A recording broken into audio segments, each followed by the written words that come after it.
Après le terrible accident survenu le vendredi 10 février 2023, Pierre Palmade et ses 2 passagers sont en garde à vue.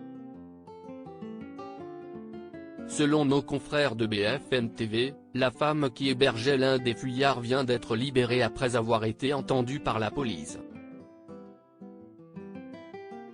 Vendredi 10 février, Pierre Palmade a pris le volant en compagnie de 2 hommes alors qu'il était sous l'emprise de cocaïne. Il s'est alors déporté sur la voie de gauche et a percuté une voiture dans laquelle se trouvaient plusieurs personnes, un conducteur âgé de 38 ans, son fils de 6 ans, et sa belle-sœur de 27 ans, enceinte de 6 mois et demi.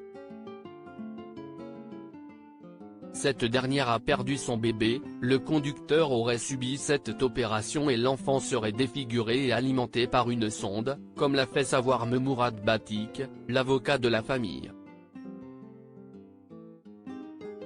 Ce jeudi 16 février, BFM TV a cependant appris de l'entourage que leur état de santé s'améliorait doucement.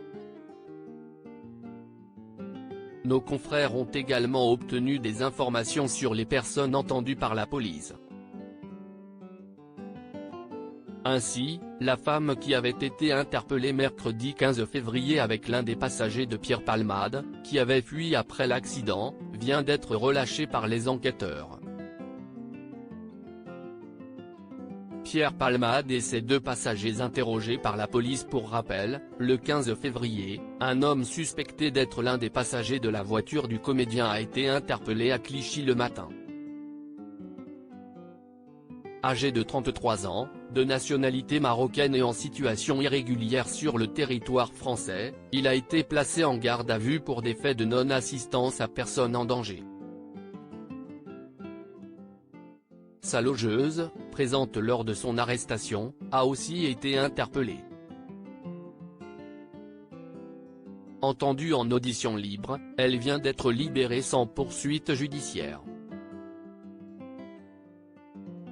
Le 2e passager de la voiture a été placé à son tour en garde à vue le 15 février, en fin de journée, après s'être rendu.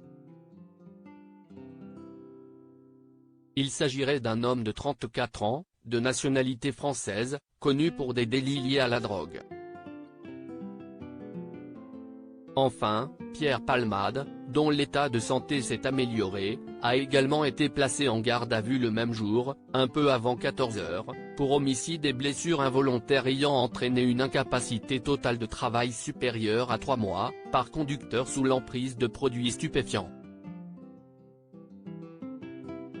Il est interrogé dans une chambre très sécurisée de l'hôpital de Melun, gardé par des policiers 24 heures sur 24, dans laquelle les fenêtres ne s'ouvrent pas et la seule porte reste fermée à clé, selon des informations du Parisien.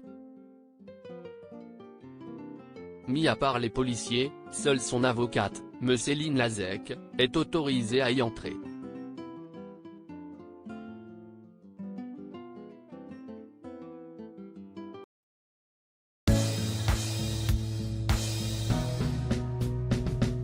But there's all times through the rough times I think